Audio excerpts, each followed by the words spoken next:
সোনারপুর, এক ছোট্ট সুন্দর গ্রাম যেখানে শান্তিতে বাস করত সবাই। গ্রামের মানুষ ছিল ভীষণ সুখী, আনন্দে ভরা তাদের প্রতিটি দিন। রাহুল আর তার দাদু সন্ধ্যায় বটগাছের নিচে বসে গল্প করত। তারা অনেক গল্প করল।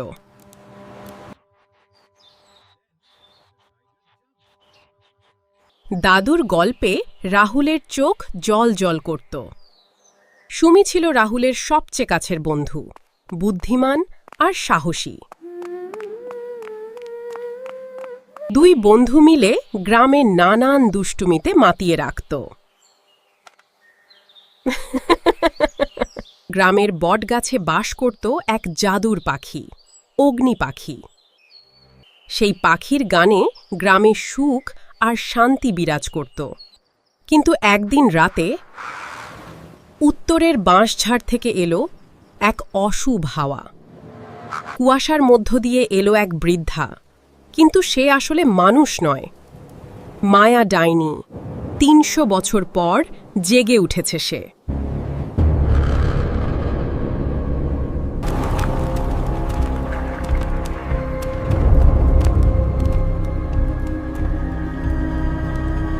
সে চুপচাপ গ্রামের পথ দিয়ে এগিয়ে চলল।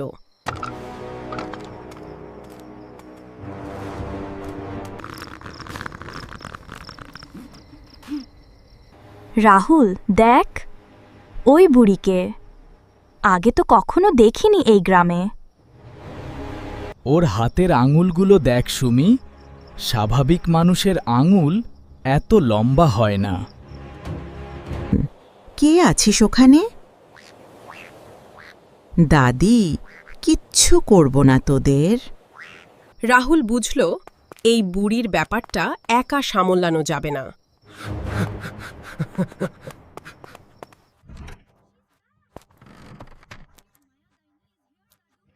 দাদু, আমরা একটা বুড়িকে দেখলাম, উত্তর থেকে এসেছে।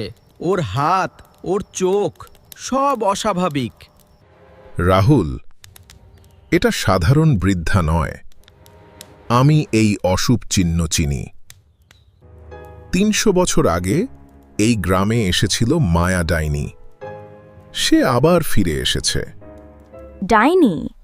তাহলে গ্রামের মানুষগুলো কেন অদ্ভুত আচরণ করছে? সব বুঝতে পারছি। এই বইতে লেখা আছে, মায়া ডাইনির সব শক্তি তার কালো পাথরের লকেটে। লকেট ভাঙলেই তার সব শক্তি শেষ। কিন্তু সাবধান, সে আগে বুঝলে সর্বনাশ। সরাসরি লড়াই করে না, বুদ্ধি দিয়ে। একা না, আমিও যাব। আমরা একসাথে পারবো রাহুল। তোমার সাহস আমাকে গর্বিত করছে রাহুল। সাবধানে থেকো। রাহুল আর সুমি বেরিয়ে পড়ল ভোরের আলোর আগেই। ভোরের আলোয় পুরনো মন্দিরের ধ্বংসাবশেষ রহস্যময় দেখাচ্ছিল।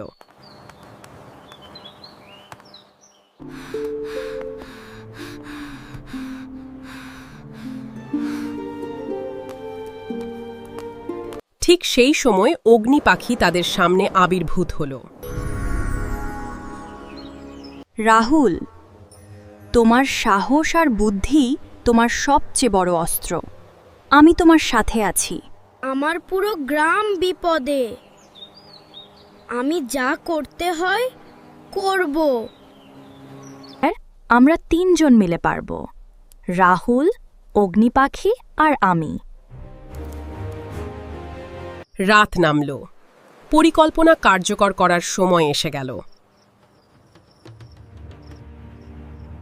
বটগাছের নিচে ডাইনি গ্রামের মানুষদের উপর জাদু করছিল। আরও কিছু মানুষ বাকি।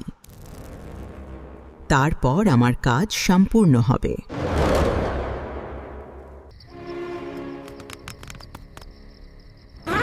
রাহুল, আমি ওকে ওদিকে ঘোরাচ্ছি, তুই লকেট নে। ঠিক আছে সুমি।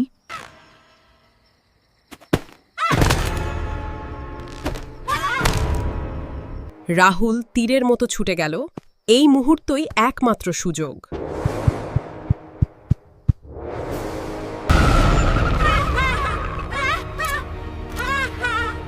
ছোকরা, তুই ভুল করেছিস আমার কাছে আসতে। ডাইনি তার আসল রূপ দেখাতে শুরু করল। মায়া ডাইনির আসল রূপ দেখে গ্রাম কেঁপে উঠল।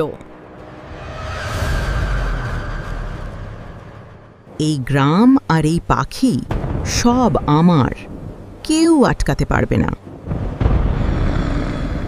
সুমি, ভয় পেলে চলবে না, আমাদের পারতেই হবে। ঠিক সেই মুহূর্তে অগ্নি পাখি আকাশ থেকে ঝাঁপিয়ে পড়ল। এই আলো, সরে যা। অগ্নি পাখি ডাইনিকে আটকে রাখল, রাহুলের জন্য সময় তৈরি করল। এখনই একমাত্র সুযোগ। সুমি উল্টো দিক থেকে ছুটল। ডাইনি দিশেহারা হয়ে গেল। ধরেছি, লকেট আমার হাতে রাহুল।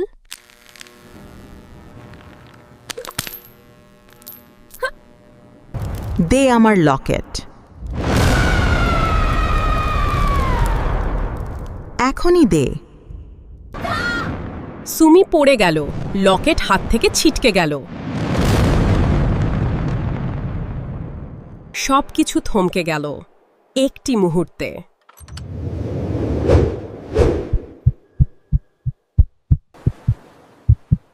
পারবো। রাহুল ধরে ফেলল লকেট। এখন কোথায় যাবি ছোকরা?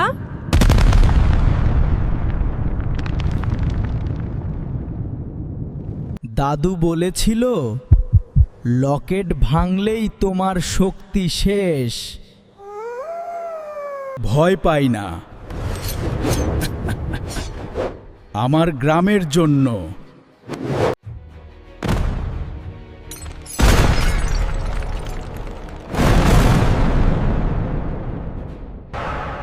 না না, এটা হতে পারে না।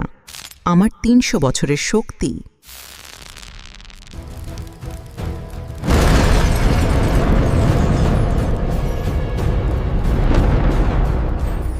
আঁধার কেটে গেল, সোনারপুরে আবার ভোরের আলো ফুটল।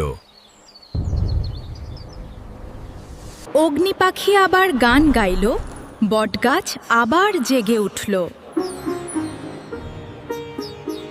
ডাইনির জাদু ভেঙে গেল, গ্রামের মানুষরা আবার স্বাভাবিক হল। রাহুল, তুই সত্যি বড় হয়ে গেছিস। মনে রেখো, যত বড়ই বিপদ হোক না কেন, সাহস আর বুদ্ধি থাকলে সব সম্ভব। তোমরাও পারবে। আর হ্যাঁ, এমন সব মজার মজার জাদুর কার্টুন দেখতে চাইলে চ্যানেলটি সাবস্ক্রাইব করতে ভুলো না।